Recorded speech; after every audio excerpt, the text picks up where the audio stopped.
உலகளாவிய மோதல்களால் மக்களுக்கு ஏற்படும் பாதிப்புகளை குறைக்க மத்திய அரசு பாடுபடுகிறது. ஆனால் காங்கிரஸ் கட்சி மக்கள் மத்தியில் பீதியை கிளப்புகிறது என்று பிரதமர் மோடி குற்றம் சாட்டியுள்ளார். அஸ்ஸாமின் சில்சார் நகரில் நடைபெற்ற அரச நிகழ்ச்சியில் ரூபாய் 23,550 கோடிக்கும் அதிகமான மதிப்புள்ள திட்டங்களை தொடங்கி வைத்து உரையாற்றிய பிரதமர் நரேந்திர மோடி, உலகம் முழுவதும் போர்களை எதிர்கொண்டு வரும் நிலையில் நாட்டு மக்கள் மீது அவற்றின் தாக்கத்தை குறைப்பதற்காக நாங்கள் தொடர்ந்து முயன்று வருகிறோம். காங்கிரஸ் கட்சி ஒரு பொறுப்புள்ள அரசியல் கட்சியாக செயல்பட்டிருக்க வேண்டும். ஆனால் அக்கட்சி அதிலிருந்து தவறிவிட்டது. மாறாக மக்களிடையே பீதியை உருவாக்கவே அது முயல்கிறது. அஸ்ஸாம் குறித்தோ அல்லது தேசம் குறித்தோ அவர்களுக்கு எந்த ஒரு தொலைநோக்கு பார்வையும் கிடையாது. மாறாக மோடியை அவதூறாக பேச வேண்டும், வதந்திகளையும் பொய்களையும் பரப்ப வேண்டும், மக்களை திசை திருப்பும் வகையில் போலியான ரீல்ஸ்களை உருவாக்க வேண்டும். இதுதான் அவர்களுக்கு தெரியும். முழு உலகமும் செயற்கை நுண்ணறிவு துறை மீது மிகுந்த ஆர்வம் காட்டி வருகிறது.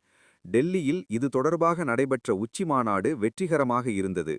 இந்த உச்சிமாநாட்டில் உலக தலைவர்கள், தொழில்நுட்ப நிறுவனங்கள், அவற்றின் தலைவர்கள் என பலரும் கலந்து கொண்டனர். ஆனால் காங்கிரஸ் கட்சியோ ஆடையை கிழித்துக்கொண்டு ஒரு நாடகத்தை அரங்கேற்றியது.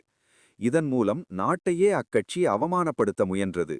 ஒட்டுமொத்த நாட்டு மக்களும் இந்த ஆபாச போராட்டத்தை கண்டித்தார்கள்.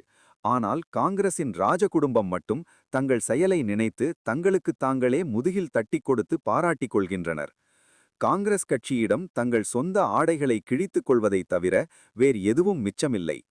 காங்கிரஸ் கட்சி தொடர்ந்து ஒவ்வொரு தேர்தல்களிலும் தோல்வியடைந்து வருகிறது. அவர்களின் தோல்வி எண்ணிக்கை விரைவில் 100ஐ தொடும். தொடர் தோல்விகளால் ஏற்பட்ட விரக்தி காரணமாக அக்கட்சி தேசத்துக்கு எதிராக ஒரு போர்க்களத்தையே தொடங்கியுள்ளது. அக்கட்சியின் தலைவர்கள் நாட்டின் நற்பெயருக்கு களங்கம் விளைவிப்பதிலேயே மும்முரமாக ஈடுபட்டு வருகிறார்கள்.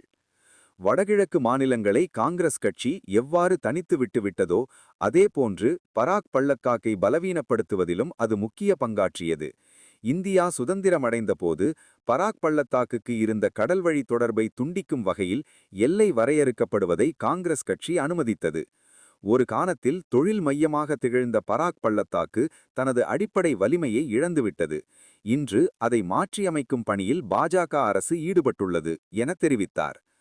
மத்திய கிழக்கில் தீவிரமடைந்துள்ள ஈரான், அமெரிக்கா, இஸ்ரேல் மோதல் காரணமாக இந்தியாவில் சமையல் எரிவாயு சிலிண்டர் விநியோகம் கடுமையாக பாதிக்கப்பட்டுள்ளது.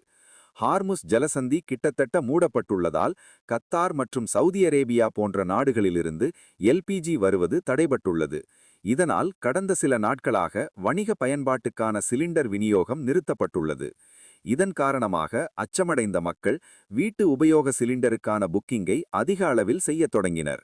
போன் மூலம் அதிக அளவில் புக்கிங் செய்யப்படுவதால் அந்த சிஸ்டம் செயலிழந்தது. இதையடுத்து எல்பிஜி ஏஜென்சி முன்பு அதிக அளவில் பொதுமக்கள் குவியத் தொடங்கினர். இந்நிலையில் எல்பிஜி சிலிண்டர் உற்பத்தி 30% அதிகரித்துள்ளதாகவும் மக்கள் பீதியடைய வேண்டாம் என்றும் மத்திய அரசு அறிவிப்பு வெளியிட்டுள்ளது குறிப்பிடத்தக்கது. இந்த பின்புலத்தில் உலகளாவிய மோதல்களால் மக்களுக்கு ஏற்படும் பாதிப்புகளை குறைக்க மத்திய அரசு பாடுபடுகிறது என்று பிரதமர் மோடி கூறியிருப்பது கவனிக்கத்தக்கது.